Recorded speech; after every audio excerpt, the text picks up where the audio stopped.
Chapter 3, Lesson 1, Developing Your Self-Esteem.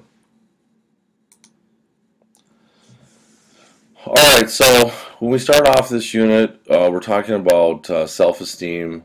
We got to talk a little bit about our mental and emotional health and just kind of what all it is. As you see in the definition, mental and emotional health is really about how you feel about yourself and how you feel about other people. The whole idea about being able to not only express and manage your emotions, but deal with stress. And then also just meeting those daily demands and challenges that you have in your life on a daily basis. There's going to be a lot of different things that are going to happen, not only throughout your day, but also throughout your life that you're going to have to, kind of meet head on and deal with, and we can give you some help on how to overcome some of that stuff and how to be resilient and be able to bounce back. People who are mentally healthy are typically people who enjoy their lives, are happy. When I use the word successful in my class, I always talk about the fact that success to me means happiness. Do you feel that you're successful? And if you are, usually you're pretty happy about it. Are you confident and can you stand being with yourself? We have a very social environment within the school, within a lot of jobs, families, whatnot. But there's some really good benefits to spending some time by yourself as well. And then the last one there is just being able to be flexible. You're gonna meet a lot of different people. You're gonna come into a lot of different situations, and just being able to be flexible and be able to cope with a whole wide variety of feelings. When you're, things that happen when you're, being successful, when you're not being so successful, and all that can help with your mental and emotional health. Some characteristics of good mental and emotional health, our sense of belonging, sense of purpose. Positive outlook is pretty important. I mean, you wake up in the morning and you think that your day is going to be not very good, and you're kind of thinking about all the bad things about your day. Probably your day isn't going to go all that great. You get up in the morning, you think the opposite. Think about all the opportunities that you have, and you got a good situation. You're probably going to have a pretty good day.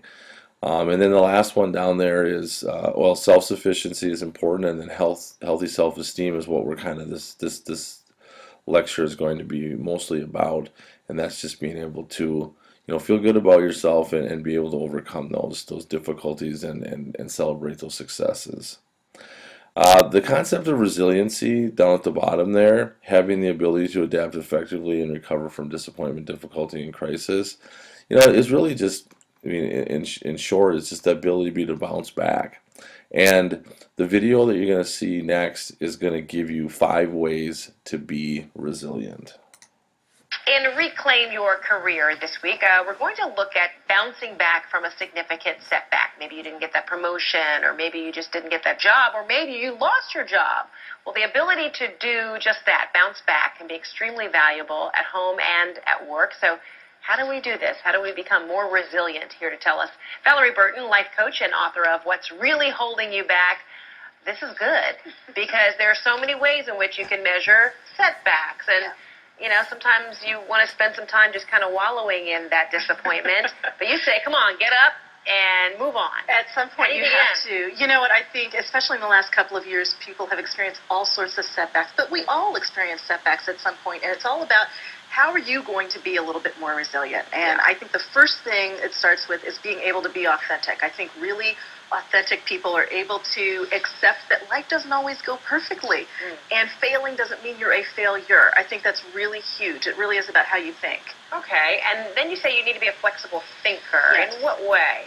Well, a lot of times we think very negatively when things don't go the way we plan for them to go. So it's really important to be aware of your thoughts, to be able to say, you know what, yes, I've had these negative thoughts, but in order to move forward, I have got to take control of how I think about my situation.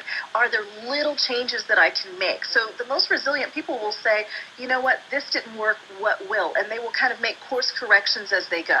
Okay, but at the same time, you kind of want to learn from the mistakes. If something happened or a mistake was made, you can't dismiss it. You do need to learn from that, right? That's right. That goes back to the being authentic, being able to be humble, to say, you know what, maybe I did make a mistake. Maybe my boss was right. As much as I hate to admit it, what is the grain of truth I can take from that so that I can learn and get better in the future and get that promotion next time or get the job and do well in the interview next time? And overall, you say be optimistic, because it's easy for a very long time, whether it be days, hours, weeks, or months, to just be mad, and be pessimistic about, and focusing on what went wrong, why this didn't go my way. But you say complete opposite. Be optimistic. You've got to be optimistic, and it's important that if there are some risks involved, that you take the right precautions. So, if there are things that are coming up, and for some people, they've gotten laid off in an industry where perhaps things really aren't going up. So you've got to say, you know what, I'm not going to be optimistic that I'm going to, have this great career in this industry. Maybe I need to look at retraining myself, getting new skills, going into a new industry. So optimism isn't just about positive thinking. Very often it's about being very realistic in your thinking, but still saying, you know what, I can get through this. And when you say reach out, what do you mean? Like reach out for support, reach out for, some guidance, better advice? What? Absolutely. When you are resilient, you reach out for help, and that's hard for a lot of people. So whether it's a mentor or a colleague that can help you, or maybe it's a former coworker that has some contacts and you need to reach out and ask, it might feel, a little bit uncomfortable, but you have to bring yourself to be able to reach out and ask others for help. And then you say use your strength. That's right. That's right. Because you do kind of sometimes, when there are defeats, you just kind of want to beat yourself up. I'm not doing this right, or but instead you say you need to accentuate the positive, as they say. That's right. So it's very easy to focus on everything you do wrong. But at some point you have to say, what am I good at? What are my strengths? How can I tap into those to help me move forward in the future? All right, Valerie Burton, thanks so much. And, I don't know if folks got